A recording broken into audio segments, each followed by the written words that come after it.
أحكمه وأنزل فيه تبيانا، تشابه لفظه سمة بدت واسما وعنوانا.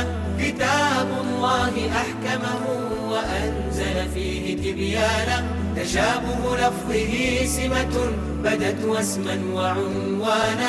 كلام الله إعجاز كمثل الفجر قد بان، يروي القلب من ظمأ. الحمد لله رب العالمين، وصلى الله على نبينا محمد وعلى آله وصحابته أجمعين، أما بعد. سورة من كتاب الله سميت بسورة نوح عليه السلام. سورة نوح عليه السلام.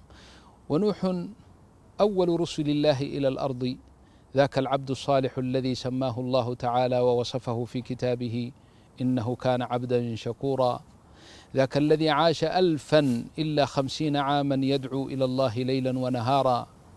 استقلت سورة نوح ببيان قصته من أولها إلى آخرها، وإن كانت قصص نوح عليه السلام يعني متناثرة ومذكورة في كتاب الله، تارة بالإيجاز وتارة بالتوضيح، ولم يأتي طول قصة نوح أطول من ذكره في سورة هود عليه السلام. والعجب أنه في سورة هود ذكرت قصة نوح عليه السلام طويلة أطول من السورة التي نحن في صددها، ولكن مع ذلك اقتضت حكمة الله أن يسمى نوح عليه السلام بهذه السورة، ويسمى تلك السورة بهود عليه السلام، وإن كانت قصته أقصر في ذكرها هناك من قصة نوح عليه السلام.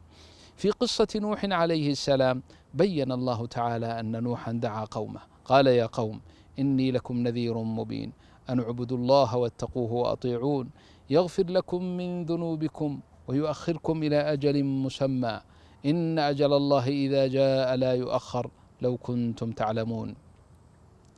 ثم بين الله تعالى أحوال نوح في دعوته تعليما لنا، خاصة يا من تدعون إلى الله تبارك وتعالى أن نمضي على طريق نوح عليه السلام في دعوته.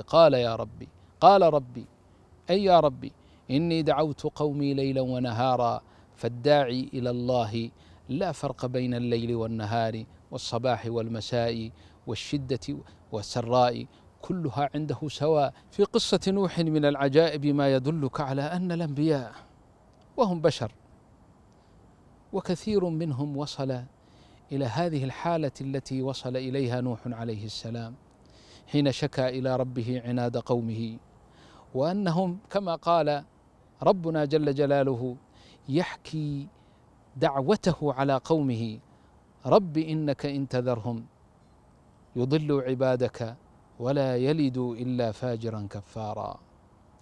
وشكايته بدأت حين قال ربي إنهم عصوني واتبعوا من لم يزده ماله وولده إلا خسارا.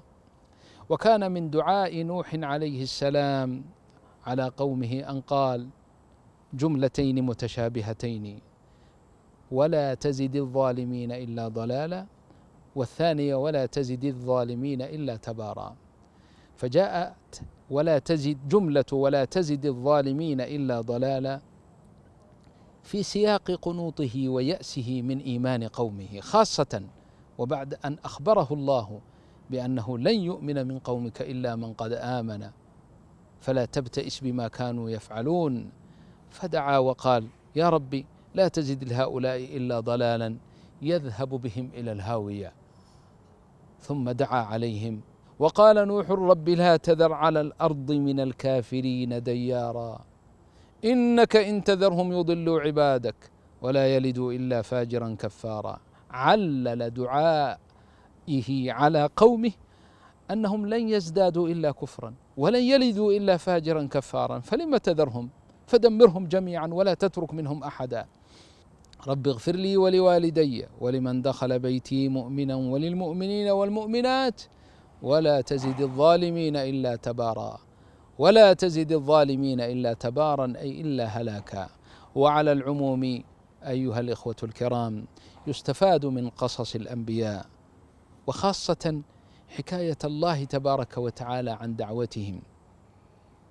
والمتأمل يرى أن الله تعالى أوجز قصص الأنبياء فيما يتعلق بأحوالهم الشخصية وعباداتهم الفردية، وإنما فصل تفصيلا في دعوتهم إلى الله تبارك وتعالى، حتى إنك لتجد حوارا طويلا بين نبي من الأنبياء ومن كان يدعوهم من الكفار كموسى عليه السلام وفرعون، 9 آيات متتاليات تبدأ بقال قال قال، حوار بين موسى عليه السلام وفرعون.